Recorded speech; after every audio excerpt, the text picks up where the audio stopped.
Alors, après les vertiges, on va parler des acouphènes. Et les acouphènes, ça, c'est une saloperie. Ça gâche la vie de bien des gens.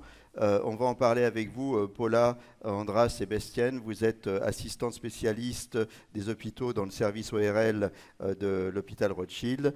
On va rester une petite demi-heure avec vous. Vous allez vous parler des acouphènes urgence ORL et ensuite on va voir comment les soulager et on va voir s'il y a des traitements et en tout cas on va faire le point sur les traitements. Voilà, je vous Effectivement. passe la parole et je vous remercie d'être venu. Merci pour l'invitation. Alors, on va parler un peu des situations urgentes justement et aussi des situations qui sont plus fréquentes, qu'on voit plus souvent en consultation. Déjà, l'acouphène, c'est quoi? Sachant que c'est quelque chose d'extrêmement fréquent. En 2018, lors de la Journée nationale de l'audition, l'association France Acouphène avait sollicité un sondage pour voir un peu l'impact de l'acouphène dans la société française. Et donc, en extrapolant leurs résultats, ils ont trouvé qu'entre 14 et 17 millions de Français souffrent d'acouphènes, dont entre 2 et 4 millions en permanence. Effectivement, je pense qu'on a tous eu à un moment ou un autre des acouphènes qui ont été passagères, mais voilà, c'est quelque chose qu'on retrouve assez fréquemment.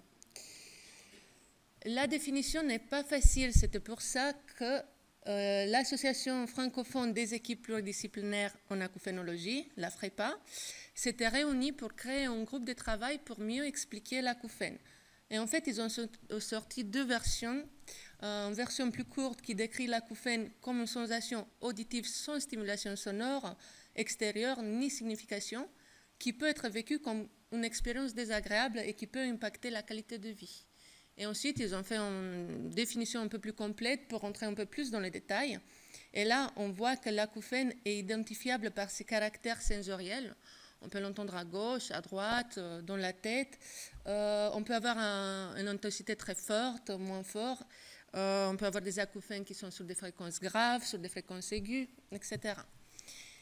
Et aussi, cet acouphène traduit en fait un dysfonctionnement du système auditif et ou d'autres systèmes qui peuvent rentrer en contact avec lui. On verra plus tard qu'on a des structures qui entourent l'oreille et qui peuvent venir moduler un peu l'intensité de l'acouphène, voire provoquer un acouphène. Et ce qui est très très important de retenir, c'est que sous l'effet de processus cognitifs ou émotionnels, l'acouphène peut devenir très désagréable. Il ne faut pas oublier que derrière tous les sens, on a un cerveau qui traduit un peu les ressentis. Et bien sûr, la prise en charge fera appel à des compétences pluridisciplinaires, on verra tout à l'heure. Bon, les situations urgentes, mais rares. On va passer un peu ça en revue.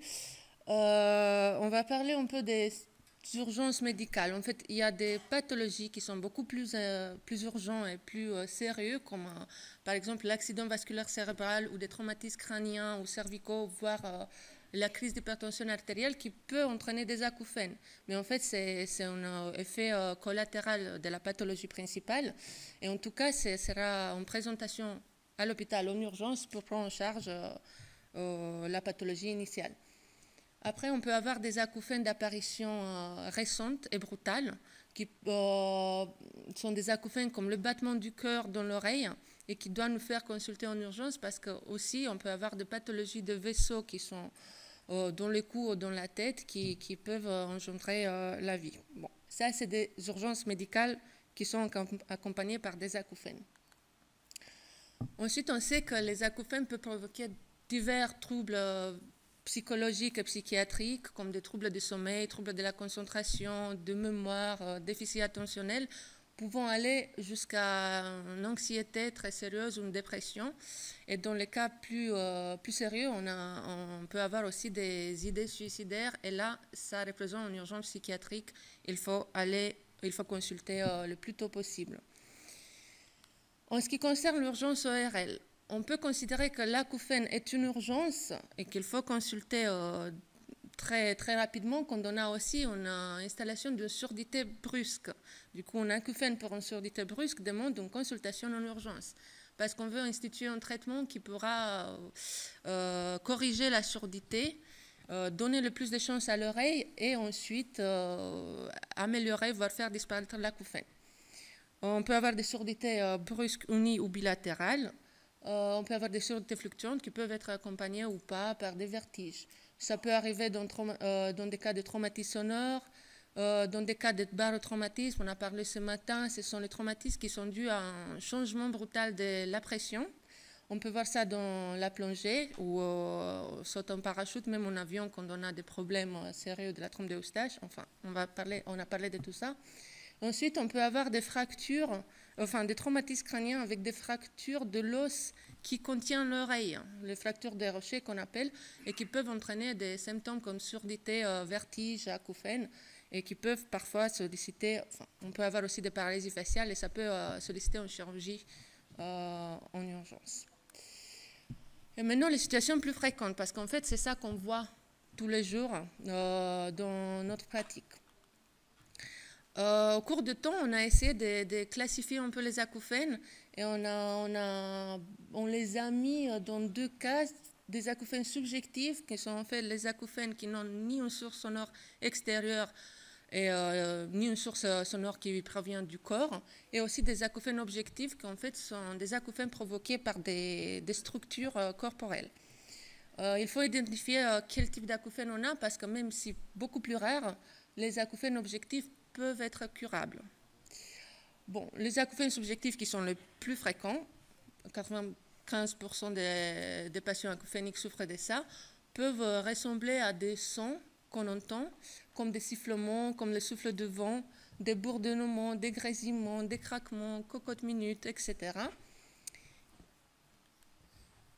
Et pour les causes, on peut avoir, parfois on a des causes mécaniques qui sont plus rares, mais qu'on peut voir en consultation.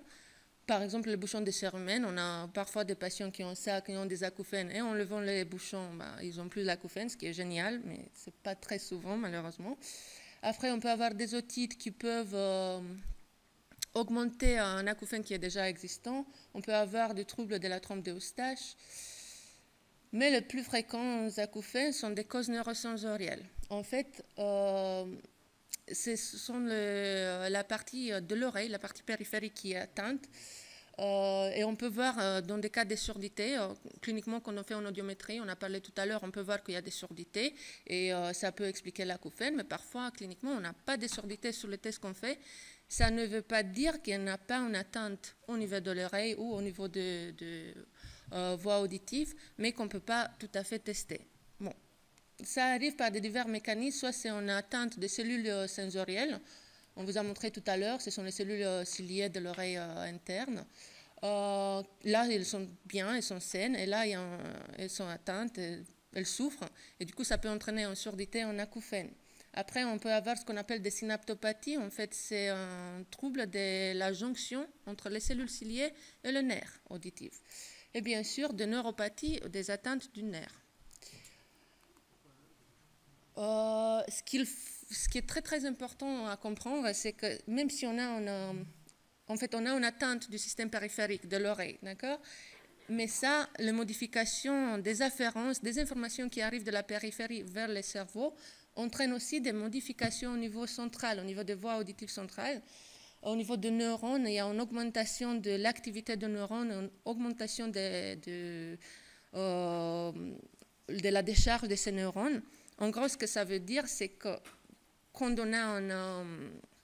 on a des cellules qui ne fonctionnent plus, par exemple, elles n'envoient plus les signaux vers le cerveau ne comprend pas pourquoi il n'entend plus cette fréquence qu'il entendait avant, et du coup, il essaie de combler ces trous, de compenser cette perte en envoyant lui-même des sons qu'on perçoit comme les acouphènes. Voilà, c'est à peu près ça. Après, quand on étudie les aires, quand on étudie le cerveau, et quand on étudie les aires qui s'activent lors de l'acouphène, on voit bien sûr une activation de l'aire auditive, mais on voit aussi des activations des aires qui sont impliquées dans le système émotionnel, via le système limbique, qui sont impliquées dans la mémoire, dans l'attention et dans la perception. Et du coup, c'est très probablement ça qui donne le ressenti de l'acouphène, qui donne la perception subjective, l'intensité de l'acouphène et la réaction à l'acouphène propre à chaque patient. Et après, on a des causes, ce qu'on appelle des causes somatosensorielles. En fait, toutes les structures qui entourent la tête, le cou, peuvent venir moduler un acouphène qui est déjà existant. Ce sont des troubles, des tensions musculaires, des troubles cervicales, des troubles de l'articulation temporomandibulaire, du bruxisme. Voilà, tous ces désordres peuvent moduler les voies auditives qui créent ces bruits fantômes, qui est l'acouphène. Et les acouphènes objectifs, comme je disais, ils sont beaucoup plus rares, mais c'est important de les identifier. On peut avoir des acouphènes pulsatiles qui sont soit rythmés par les pulsations du cœur, ce sont les patients qui nous disent que j'entends le cœur battre dans mon oreille. Là, on peut avoir des causes vasculaires parce qu'en fait, le cerveau il est entouré par des structures vasculaires et par des liquides céphalo-rachidiens. Et tout ça, c'est des choses qui pulsent et qu'on peut entendre dans l'oreille. Du coup, on a des causes vasculaires artérielles, veineuses ou les deux. On a des pathologies de l'oreille moyenne comme l'autospongiose qui peut donner ça. On a une déhiscence de la coque osseuse qui entoure l'oreille. Et ensuite, on a des acouphènes qui ne sont pas rythmés par la pulsation du cœur, mais plutôt par la respiration, ce qu'on voit dans les troubles de la trompe d'Eustache, ou des acouphènes pas du tout rythmés, mais c'est pas synchrone, mais c'est le myoclonie. Ce qu'on appelle le myoclonie, c'est des clics répétés, c'est des contractions brusques et par des salves de muscles qui sont dans l'oreille ou autour de l'oreille, comme le voile du palais. Enfin, pour passer à la prochaine présentation, l'objectif pour la prise en charge de l'acouphène, c'est surtout de comprendre les causes et d'arriver à prendre le dessus.